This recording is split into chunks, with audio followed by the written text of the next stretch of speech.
Nissan Micra review. From £11,830. 8 point. The only way is up for the Nissan Micra. Today's order of business is to determine exactly how far up our Supermini class rankings it may rise, before the all-important European registration numbers begin to reveal whether or not it can reclaim what was once a heavyweight sales profile. Nissan created a fine reputation for a car visible on UK roads even in its 1980s first generation. It became the first Japanese car to win the coveted European Car of the Year gong in its second. The third-generation Micra, known as the K12 version, became every inch the sophisticated, desirable, European-built small car that naughty's tastes demanded, cleverly turning the Micra's existing image as a worthy learner driver's favorite on its head. But Nissan's big gamble, 7 years ago, was to move production of the fourth-generation K13 Micra out of Nissan's Sunderland factory and into new production bases in India, Thailand, Mexico, and Indonesia, importing cars back into the spiritual home of the Supermini in the hope that Europe's discerning customers would accept them as if nothing had changed. But by 2013, European Micra sales had fallen from an all-time high of 171,000 cars, in 2003, the year of the introduction of the third-gen model, to fewer than 50,000, and the Micra had plummeted out of the continent's top 10 bestsellers. Now begins the rebuilding process. The fifth-generation Micra moves into Renault's Flins factory, near Paris, where it'll roll down the same production line as the Clio and Zoe. It's the first Nissan car to be built at a Renault factory in Europe. Designed with what Nissan describes as expressive, athletic themes, developed using top-of-the-pile European rivals the Ford Fiesta and Volkswagen Polo as dynamic benchmarks and equipped with market-leading safety and infotainment features, this is a car intended to make a clear and clean break from its immediate predecessor. It's here to prove that Nissan can do what it takes to earn a place at the top table in the world's biggest Supermini market. So let's see if it can cut the mustard. You'd be hard-pushed to tell that the latest Micra is based on essentially the same V platform as its predecessor, a facet not only of the completely different look but also alterations made to the model size.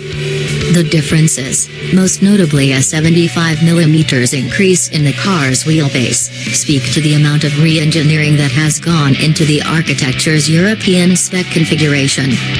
While it is now more closely related to the Note's underpinnings, the alterations have obviously helped render a different sort of Supermini, one now appreciably unlike the MPV-based style that long informed Nissan's approach to the B segment. This reflects the European focus of the new model's development, and the requirement for the car to satisfy a market dominated by the comparative stylishness of the Ford Fiesta and buyers downsizing from the segment above.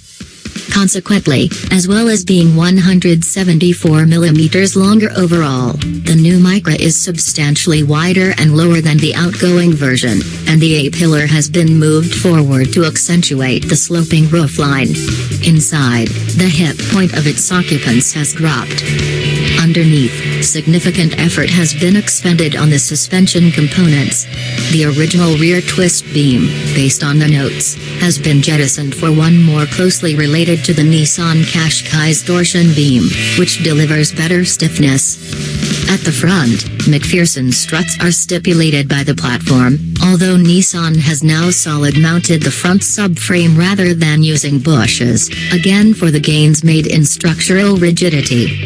The manufacturer's chassis control system, divided into intelligent ride control and intelligent trace control, also features both elements using the brakes to minutely enhance the Micra's ride and handling.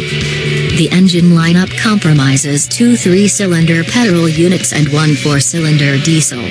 Both the 89 bhp 0.9-liter turbocharged petrol motor tested here and the 89 bhp 1.5-liter diesel are familiar from various Renault-Nissan applications, most notably the Clio.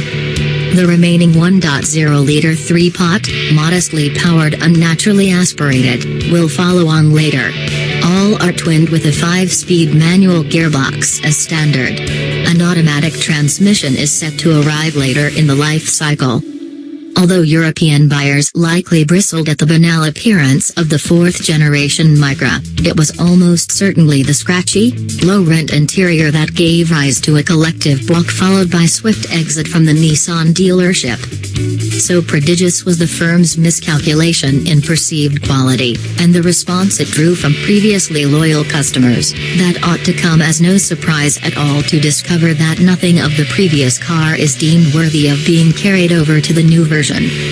Instead, as it ought to have done more thoroughly last time, Nissan has taken the temperature of the B-segment buyer and rigorously assessed the competition, resulting in a cabin that's completely different in appearance and standard.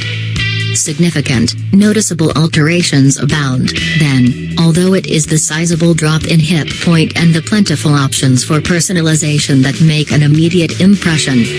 Available in Power Blue, Energy Orange, and Invigorating Red, the optional £350 personalization pack adds a considerable splash of color to the seat bolsters, door cards, knee pads and instrument panel. Combined with the soft touch materials that pervade most of the upper dashboard, it makes for the kind of tactile, polychrome surroundings that were conspicuous by their absence when the previous generation of the Micra was launched 7 years ago. Somewhat less compelling is the provision of space. Up front, swayed by the car's lower driving position and the generally pleasing ergonomics, the Micra is endowed with the kind of scale currently expected of a Supermini. But the rear quarters suffer in comparison with many of its rivals. The latest Micra has made gains in shoulder and elbow room over its predecessor, but it fails to rival the packaging prowess of cars like the Skoda Fabia. It's fine for small children, of course, and Nissan knows that 3/4 of B-segment buyers don't often use the back seats, but its creators' healthy and ultimately rewarding preoccupation in other areas has resulted in the usual compromises elsewhere. The Nissan Connect system has matured nicely. Arguably, it misses out on the slick aesthetic pedigree of a number of close rivals, but a preference for straightforwardness has made the interface very easy to get on with. The use of a 7.0-in touchscreen has not eliminated physical shortcut buttons, and it's unlikely that anyone will struggle with programming Nissan's sat-nav system.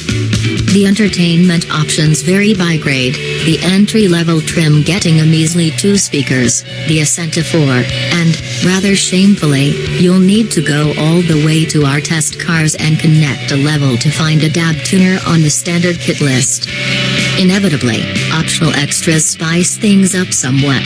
Nissan offers a Bose personal audio pack with 2 supplementary driver headrest speakers for £500. Renault Nissan's 898cc 3-cylinder petrol engine offers a slightly different proposition in the nose of the Micra from the one plenty of other new-age downsized turbocharged petrol Superminis trade on. Although it has a broader spread of torque and better drivability than an equivalent atmospheric engine, the motor isn't gutsy enough to compete on performance with some of the slightly larger turbo units available elsewhere at the same price, such as Citroën C3 PureTech 110 and the Fiesta EcoBoost 125. And so, while the Micra's 89 bhp IGT engine doesn't deliver a significant emissions advantage over those cars, we must assume that Nissan could have fitted Renault's more powerful 1.2-liter 4-cylinder turbo in the Micra if it had preferred and thereby addressed at least one of those problems. The 0.9-liter 3-cylinder motor is being used here, presumably, for its blend of lightness, economy, value for money and performance. We'll deal shortly with the resultant handling that this engine's comparative lightness may confer. But as far as performance is concerned, the Micra does a competitive job against the clock without really standing out. A typical naturally aspirated Supermini with the same amount of power, such as the Mazda 2 1.5, takes about 11 seconds to go from 30 miles per hour to 70 miles per hour through the gears and about double that to do the same sprint in fourth gear. A particularly strong performing like-for-like turbo Super Mini such as the C3 Purita will dip under 10 seconds for the former and go under 15 seconds for the latter. So the Micra's showing 11.7 seconds and 16.9 seconds respectively is quietly commendable for its flexibility, although Kia's equivalent Turbo Rio narrowly beats it even for that.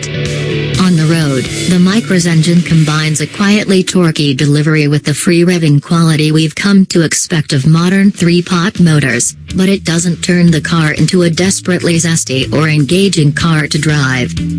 The good news for Nissan is that the new Micra is, equally narrowly, a better performing car than the identically engined Clio we tested in 2013 and, more important, displays the evident polish of a classy European-grade dynamic finish. There is heft and definition to the action of its gear lever and matching weight to its clutch pedal. The 3-cylinder engine works away quite quietly, contributing to 3 decibels less cabin noise at 30 miles per hour than an equivalent Rio and 5 decibels less at maximum revs in third gear. Nissan's engineers will tell you how they aimed to perfectly combine the handling dynamism of the Fiesta with the comfort and refinement of the Polo in the new Micra. It's an obvious ambition but much easier to say than to achieve. In a £15,000 Super Mini, where adaptive chassis technology is well off the menu, that kind of breadth of ability is probably still impossible. But as a slightly simpler attempt to split the difference between the dynamic positions of the Fiesta and Polo, the new Micra is a reasonable success, and it's a world away from the dynamic mediocrity of the outgoing Micra.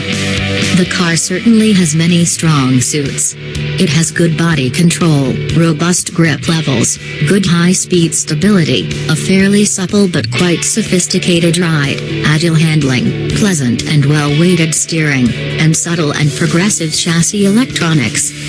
Small cars rely on careful tuning and execution to have such a complete set of attributes, and the Micra has clearly been the recipient of both. Around town, where Super Minis rule the roost, the car feels maneuverable and tackles junctions and roundabouts with intuitive sweetness. Out of town, although it doesn't quite match the ride comfort and isolation of the most grown-up compact hatchbacks, Polo, Fabia, Audi A1, there's a pleasingly supple, settled feel to the way the car deals with back road lumps and bumps. On the motorway, that big car feel fades a little bit, although high-speed body control and straight-line stability remain fairly good for such a small car. And in response to a keener driving style, the Micra has nimble handling and clings onto a tight cornering line well, although it doesn't have the balance, feel or fun factor of the Fiesta. The Micra remains well within itself when being hustled along quickly, with more grip than its 89 bhp engine can really test. The suspension keeps the body in check long enough for you to drive right up to the tire's limit of grip without destabilizing the car, although that's true of most decent small cars.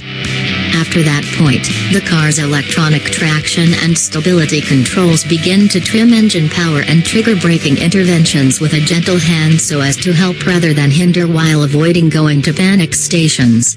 There's plenty of grip and traction available up until that point, though.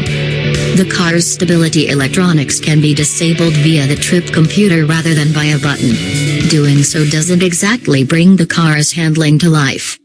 It doesn't handle with the joie de vivre of a Fiesta, although it tolerates a provocative driving style with good fundamental stability. The Micra is available in 5 trim grades: Visia, Visia Plus, Ascenta, and Connecta Antenna, and starts at around £14,000.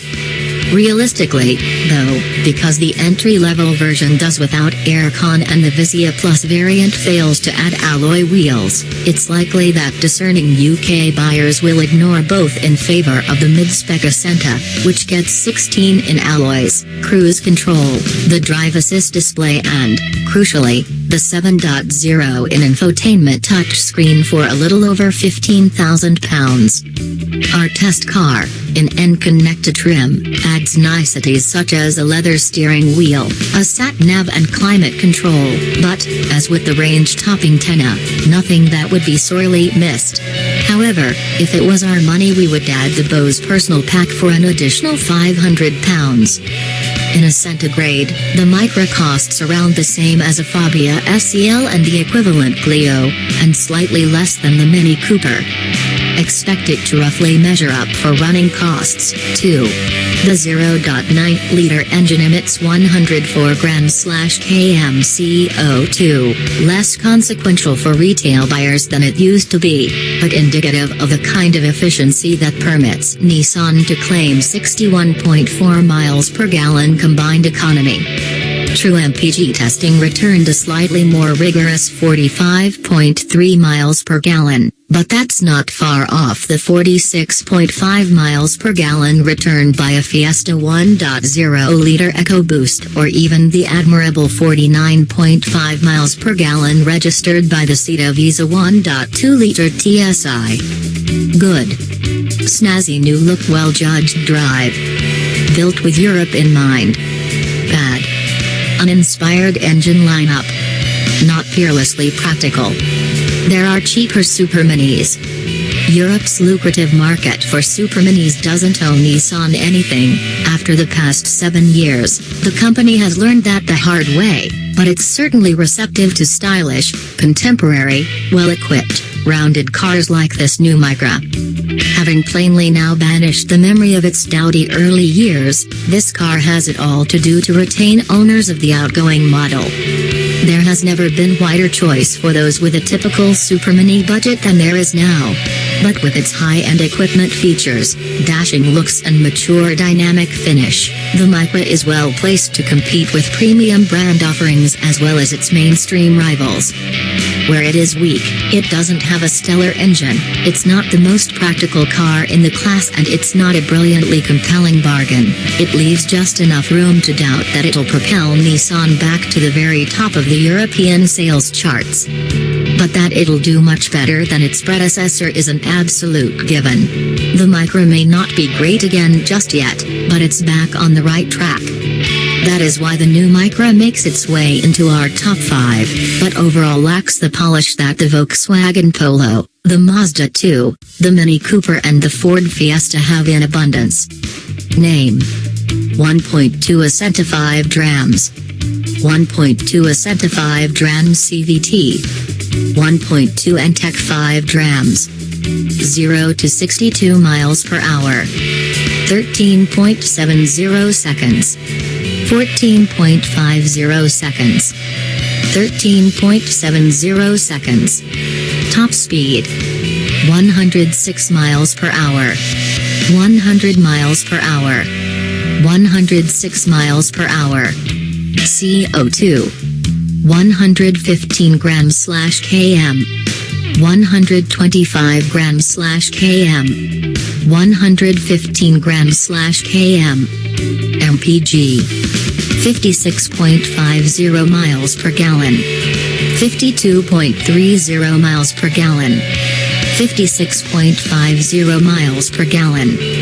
Price: £11,830, £12,830, £12,615.